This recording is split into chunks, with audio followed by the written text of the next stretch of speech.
それではご案内の時刻となりましたので、これより奥州市立病院診療所改革プラン案の説明会を進めてまいります。本日の奥州市および奥州市医療局の出席者を紹介いたします。奥州市長小沢正樹でございます。5番でございます。副市長及川慎太でございます。はい、よろしくお願いします。同じく副市長新田信仰でございます。はい、よろしくお願いいたします。病院事業管理者岩村正明でございます。よろしくお願いいたします。医療局経営管理部新市立病院建設準備室行政専門官家子剛でございます。よろしくお願いします。経営管理課長岩渕清彦でございます。よろしくお願いします。総合水沢病院事務長山形直美でございます。よろしくお願いいたします。真心病院事務長高橋勉でございます。よろしくお願いします。前沢診療所事務長高橋淳でございます。よろしくお願いします。衣川診療所衣川歯科診療所事務長高橋薫でございます。よろしくお願いします。私は本日進行を務めます医療局経営管理部長の朝比奈典明でございます。よろしくお願いいたします。次に欧州市民憲章の唱和を行います。本来でありましたらご参加の皆様全員で唱和とすべきところではありますけれども、新型コロナウイルス感染症感染防止のため私が代表して読み上げますので、皆様におかれましては次第に記載しております次第の下の部分でございますが、こちらに書いております欧州市民憲章をご覧になりながら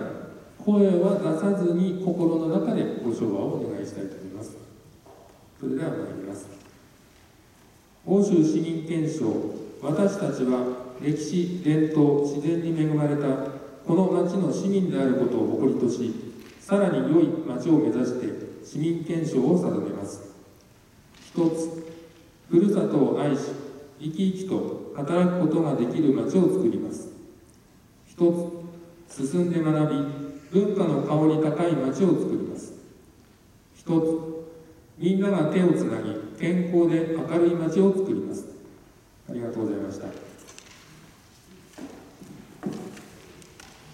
それではこれより奥州市立病院診療所改革プラン案説明会を開会いたします。はじめに奥州市長小沢正樹より挨拶を申し上げます。改めて皆様5番でございます。それぞれお忙しいご都合があった時間帯であったというふうに思うとき、このようにお集まりいただきましたことを心から感謝申し上げます。昨日より、新しい病院の改革プランについてご説明をしているところでございます。説明の内容といたしましては、現在病院が一律病院が置かれている立場、現状、そして今後の見通し、そしてその見通しの中でですね、さまざまな課題がある、その課題にどのように対応していくかということについてですね、お話、ご説明を申し上げようというふうに思っているところでございます。全体的なイメージといたしましては、この炭鉱地区の医療につきましては、県立伊沢を中心に、東側は県立江差、西側は一律の病院というふうな形で、しっかりとカバーができる体制を整えることができればですね、将来にわたって大きな病気、あるいはさまざまな病気にも対応できるしっかりとしたトライアングルの体制が構築できるのではないかというふうに考えております。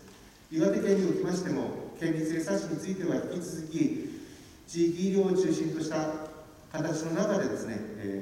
病院は継続するという方針が明確化されておりますので、江差市、東側は江差市ということになりますけれども、その中心たる伊沢をできるだけ十分な活躍といえばいいんでしょうか、対応ができるためにも、それぞれの役割分担をしっかりと定めながらですね、対応できるようなそういう仕組みを作り上げていきたいと、私的には考えているところでございます。いずれ詳しく担当より説明をいたさせますので、お聞き取りをいただき、不明な点、あるいはご意見等があれば、ぜひご発言をいただき、その声をお聞かせいただければと思っております。本日はどうぞ皆様よろしくお願いを申し上げます。それでは3の説明へと入らせていただきます。お配りしております奥州市立病院診療所改革プラン案概要版を使いまして、新市立病院建設準備室行政専門官より説明を申し上げます。はい、ありがとうございます。では座って説明をさせていただきます。よろしくお願いします。ではお手元の資料を開いていただきたいと思います。まず最後のところに8ページ、9ページということで、用語解説50順でございますが、ございますので、適宜ご参照をいただきたいというふうに思います。まず1番目、1ページ、なぜ私立医療施設の再編が必要なのかというところでございます。まず、括弧1としまして、私立医療施設の役割と書いてございます。2病院3診療所、ご覧の通りでございますが、1つ目として、救急医療、感染症医療、災害医療、小児医療、僻地医療など、採算がなかなか取れず、民間では対応が難しい医療。2番目として、訪問診療や往診などの在宅医療、地域包括ケア病床を中心とした回復期医療。3つ目としまして、予防医学と健康保険活動の連携事業、各種検診対応など、市の健康増進事業、こういったようなところがですね、市立医療施設の特徴というふうに捉えているところでございます。括弧に市立医療施設再編の必要性ということでございますが、1番目、地域偏在を背景とする医師数の減少と。地域によって、あるいは地方によって、都会と地方との開きが出てくるというような状況をお分かりの部分はあると思いますが、ちなみに下のところに米印ございまして、医師の地域偏在の状況ということで、人口10万人対医師数ということで書いてございます。東京は328.4人、全国平均では258.8人、宮城県は250.1人、岩手は215.4人ということで、都道府県別では第41位、観光医療圏は171.8人というふうになっています。なおですね、人口密度の低い当地域、岩手はさらに少ない状況というふうに推測されるというふうに思います。丸1戻りまして、医師のそういった減少に伴う医療機能の低下、あるいは人口減少による患者数の減少によりまして、私立医療施設は厳しい経営状況が続いておりまして、近い将来、経営の維持が困難になる可能性が出てくると心配しているところでございます。2番としまして、この課題解決のためには、医療局全体を再編し、今ある限られた医師、スタッフを新たな施設に集め、安定した医師確保と効率的な運営を行うことによりまして、将来にわたり持続可能な医療提供体制とすることが必要と判断をするものであります。そういったような状況をですね、今数字で、今度は見ていただきたいと思いますが、表1ですね、私立医療施設の主な現状数値と令和5および7年度の見込みという表を、見ていただきたいと思いますが、まず1、総合三沢病院の表でございますけれども、R2、令和2年度の額を起点としまして、3年前の平成29年度、6年前の平成26年度とあります。令和3年度は今年度見込み数字でありまして、令和5と令和7年度は、後で申し上げますが、施設再編を想定した経営健全化の取り組みをした後の見込み数値としております。縦の項目は常勤医師数、入院年間の入院患者数、外来患者数と医療収益、それにかかる医療費用、その他収支があって全体の収支で、ございます経常利益を表示してございます。これらの用語解説の部分については3ページの上にございますので参照を願いたいと思います。総合三沢病院の数字を見てみますと、令和2年度は平成26年度に比べまして医師数は18人から11人、入院患者数は4万8000人から1万9000人に減っています。外来患者数も9万1000人から5万1000人と減りまして、結果経常収支は1億5000万円の黒字から3億1000万円の赤字に転じております。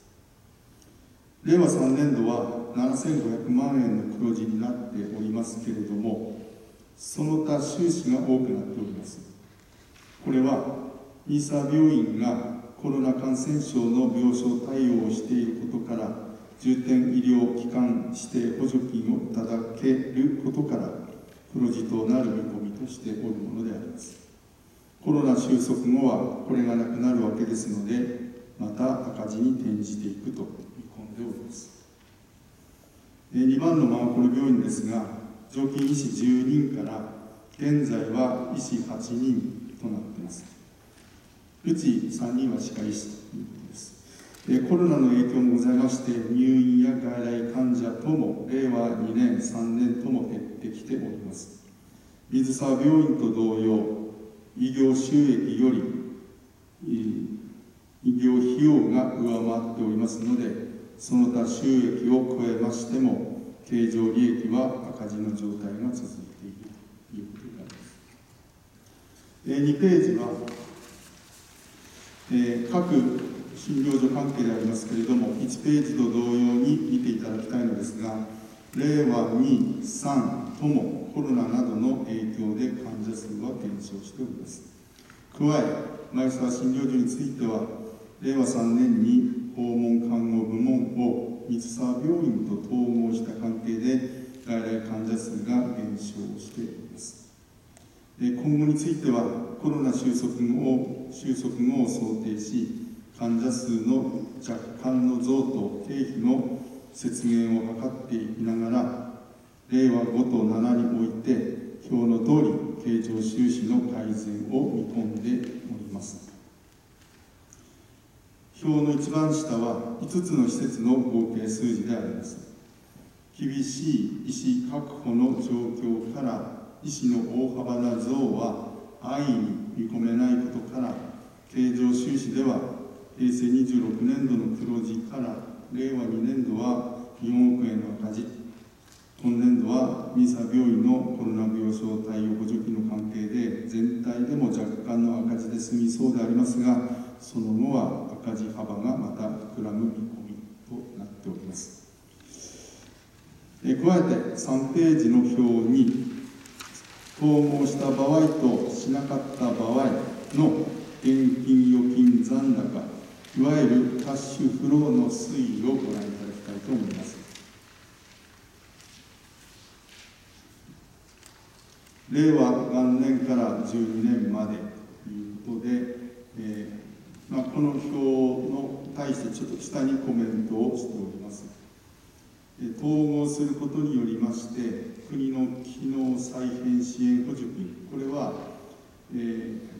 申し上げますが、今回の再編によりまして、病床ベッドが減るわけでございますが、その減らすことによりまして、補助金がいただけるものでございます。これが令和4年度のみでございますが、約3億円交付いただける見込みです。2つ目、施設の統合によりまして、人件費の削減効果が見込めます。3つ目、医療機器についても再編により台数を抑制をできます。また一方、再編しない場合は各施設の修繕費等も増加をしてまいります。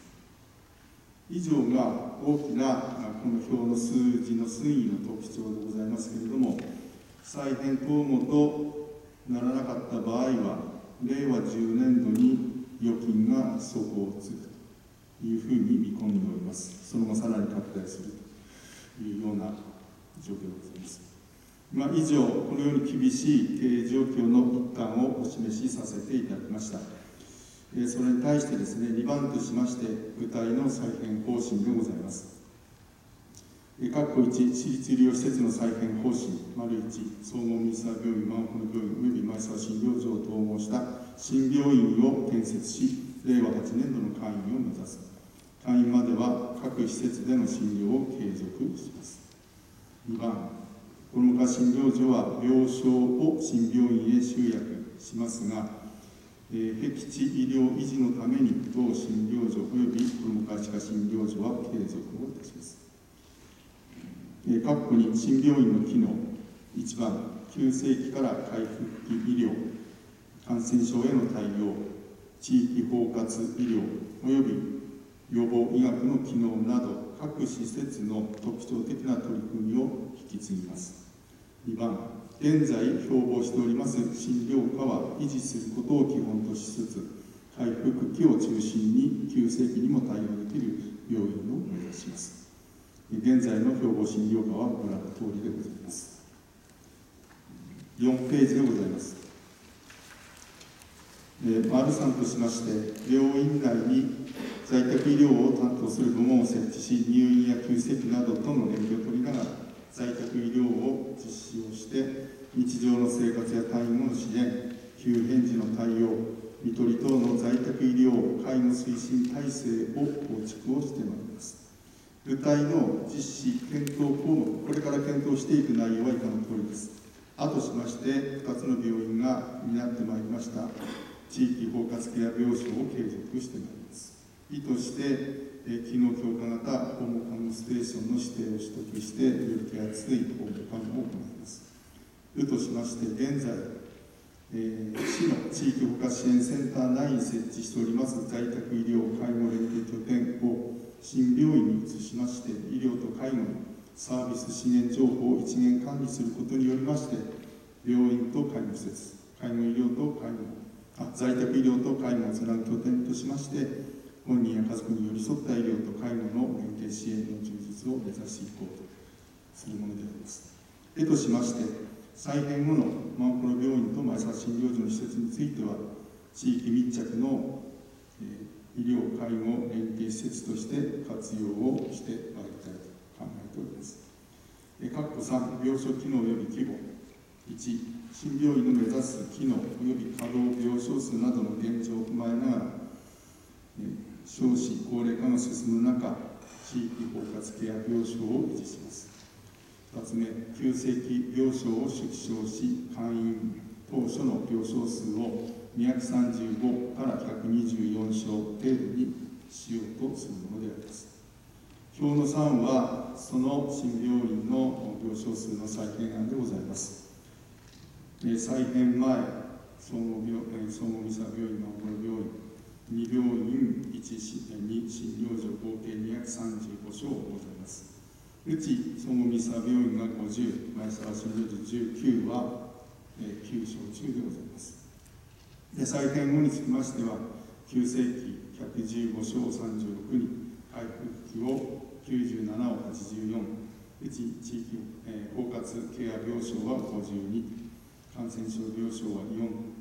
合計124ということでございます。なお、感染症病床4ということでございますが、今回のようなコロナのような、大きな感染症が、蔓延した場合は、また別のベッドを用意するとかですね、そのような措置は今後も想定をされるものというふうに思っています。3番目、各地域の医療環境への配慮・対応といたしまして、各1、新病院の建設候補地でございます。1番、2病院診療所の統合施設という地理的背景のもと、市内各地からの幹線道路、公共交通のアクセスが良く、駐車場十分に確保できる用地、現在の総合ミサ病院より西方に位置し、経費的、時間的制約の観点も考慮しつつ、選定作業を進めてまいりました。2番、複数上がった候補地の中から、以下の理由を含め、総合的に判断した結果、県立三沢農業高校農場用地の一部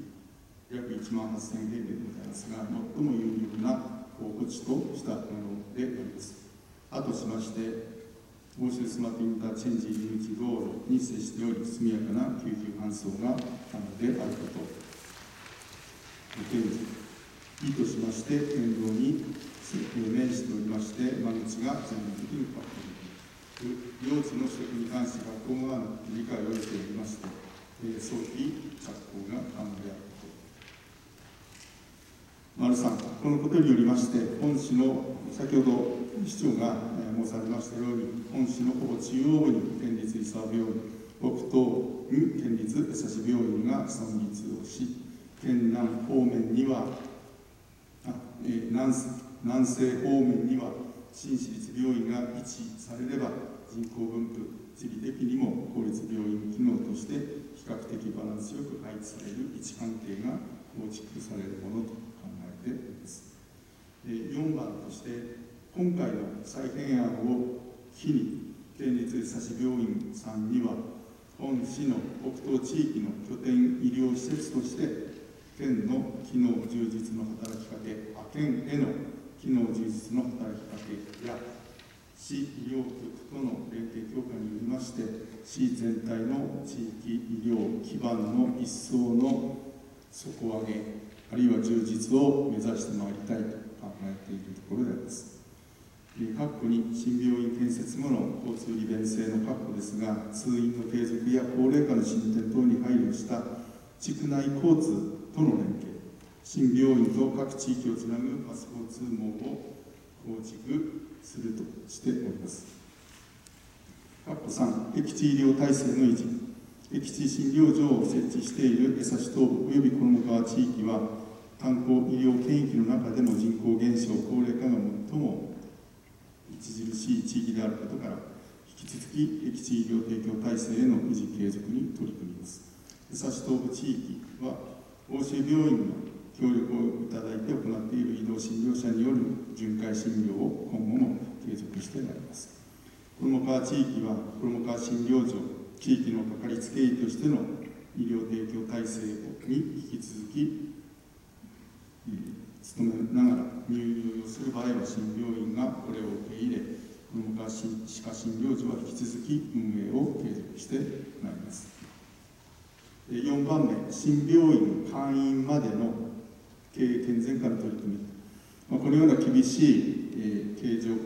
見通しでありますが、少しでもですね、経営改善の取り組みをしなが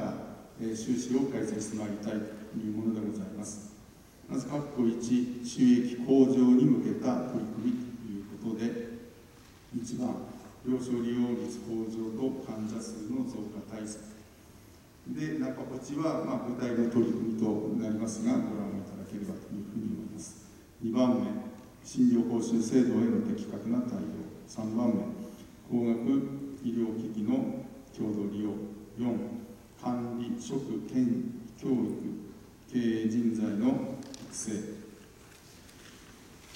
次のページで5番、公営企業アドバイザーの活用等々を取り組んでまいりたいと考えております。括弧2としまして、今度は経営費節減に向けた取り組みということで、1番、人員配置の適正化、人件費の縮減。2番、材料費の適正化。3番、委託経費の適正化。4番、効率的な医療機器の更新等々を、対策を講じてまいりたいと考えております。括弧3、医師確保の取り組みでございますけれども、丸1、医師養成奨学資金貸付制度による利用者の拡充と県立病院、大学との連携強化、引き続き行ってまいります。今年4月から総合三沢病院に常勤医師1名がこの制度を活用して着任をしてございます。ご紹介をします。括弧4、一般会計からの繰出金についてでありますが、1番目としまして、一般会計からの繰出金は、総務省が示す基準をもとに、病院事業会計に繰り出しをしているものでございまして、4支出の対象や範囲が限定をされており、赤字を補填するというような性格のものではございません。今後ともこの財源を有効に活用しながら、公的医療機関としての役割を果たしてまいりたいと考えております。3番目としまして、ちなみに令和2年度の繰出金は総額15億7000万円余でございました。高度医療以下ご覧のような項目にかかる経費に対して支出をされております。4番目、新病院開院予定の令和8年度からは、繰出金を現在の15億円から約11億円以内とする計画としてございます。最後7ページでございます。表4、新私立病院開院の令和8年度以降の見込みということで、令和8から17年度までの数字を書いてございます。先ほど言いましたように、常勤指数はまず20人、たくさん来ていただければ、それはそれで大したことはございません。まず一応20人ということで、入院患者数についても、これは病床利用稼働率の関係がございますので、まず一定数字ということ、病床利用率が 80% を想定しております。外来患者数、これは若干、当初より、これは人口減を考慮して若干減っているというような、減らしたというようなことでございます。そして医療収益、医療費用、医療費用のうちの減価償却費、医療外収益、経常利益とございますけれども、経常利益につきましては、下にコツありますが、医療機器の減価償却費の減等によりまして、令和15年度からは黒字に転じる見込みとしてございます。表の5、一般会計繰出金の状況でございますが、これも令和元年から12年までということでございまして、一般会計からの繰出金の大きな構成としまして、このいわゆる運営にかかる繰出金ということで、先ほど申し上げましたとおり、15億程度で推移しておりますが、開院後の令和8年度以降は11億以内というふうに見込んでございます。あとは新病院建設にかかる繰出金含めてこのような数字としております。最後に5番目ということで、再編に向けたスケジュールでございますが、スケジュールはご覧の通りでございます。で、新病院にかかる概算事業費ということで、土地取得、設計、管理、建築工事費等で約57億円、医療機器等施設費ということで21億円を今現在のことでございますが、見込んでおります。